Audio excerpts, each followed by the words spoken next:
Hi hello, dragon ഫ്രൂട്ടിൻ്റെ വിളവെടുപ്പാണ്. ഇത് കുറേ പഴുത്ത് നിൽപ്പുണ്ട് കേട്ടോ. നമുക്ക് ഇത് പഴുത്ത് നന്നായിട്ട് പൊട്ടിയിരിക്കുന്നുണ്ട് കേട്ടോ.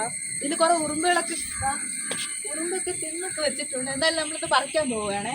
ഇതെല്ലാം വിളവെടുക്കുന്നതിൻ്റെ വീഡിയോയാണ് നിങ്ങളിത് കാണാൻ പോകുന്നത് കേട്ടോ. ഇത് ഓരോന്നായിട്ട് അടർത്തി എടുക്കാൻ പോവുകയാണേ.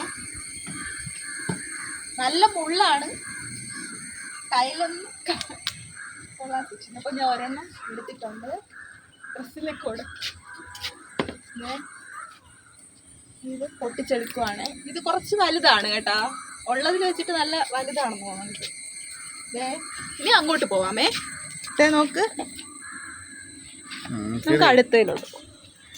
ഇവിടെ 2-3 പഴുത്ത് നിൽപ്പുണ്ടേ. അത് ഞാൻ അടർത്തി എടുക്കുവാണ്. ഇത് ഇച്ചിരി ചെറുതാണ് കേട്ടോ. വീണ്ടും ഒരെണ്ണം കൂടിയുണ്ട്. ഒരുപാട് വിളയുമ്പോഴാണെന്ന് തോന്നണം ഇത് പൊട്ടുന്നത് കേട്ടോ.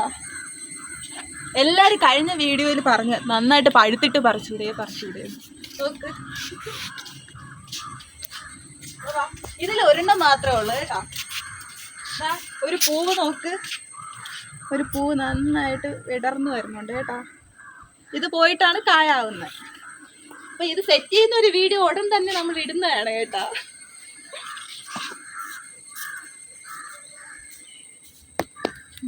മുള്ള് കൊണ്ടാലാണ് പ്രശ്നം. ഇതിൽ ചെറിയ കുത്തു പോലെ കറുത്ത പാടുകൾ കാണുന്നത് ഉറുമ്പ് കടിച്ചതാണ് കേട്ടോ. അതിൽ വേറെ പ്രശ്നമൊന്നുമില്ല. അകത്തുള്ളത് നല്ല ടേസ്റ്റി ആയിരിക്കും, ജ്യൂസി ആയിരിക്കും, നല്ല പിങ്ക് കളറായിരിക്കും, നല്ല മധുരമായിരിക്കും. വീട്ടിൽ വിളയിച്ചെടുക്കുന്നത് നല്ല മധുരമാണ് കേട്ടോ. ഞങ്ങളൊരിക്കൽ കടയിൽ നിന്ന് വാങ്ങി. ഇത് ഭയങ്കര ഒരു മധുരമില്ല, ടേസ്റ്റ് എന്തോ പോലെ ഇരുന്നു. പക്ഷെ ഇത് നല്ല വീട്ടിൽ വിളയിച്ചെടുത്തതുകൊണ്ട് നല്ല ടേസ്റ്റ് ആയിരിക്കും. അപ്പോൾ ഗൈസ്, നമുക്ക് ഇത്രയും കിട്ടിയിട്ടുണ്ട് കണ്ടോ. നന്നായിട്ട് വിളഞ്ഞ് പഴുത്ത് നല്ല കളർ അടിച്ചതാണേ. അപ്പോൾ ഇത്രയേ ഉള്ളൂ ഇന്നത്തെ വിളവെടുപ്പ് വീഡിയോ. അപ്പോൾ നെക്സ്റ്റ് വീഡിയോ ആയിട്ട് വരാം. Bye bye.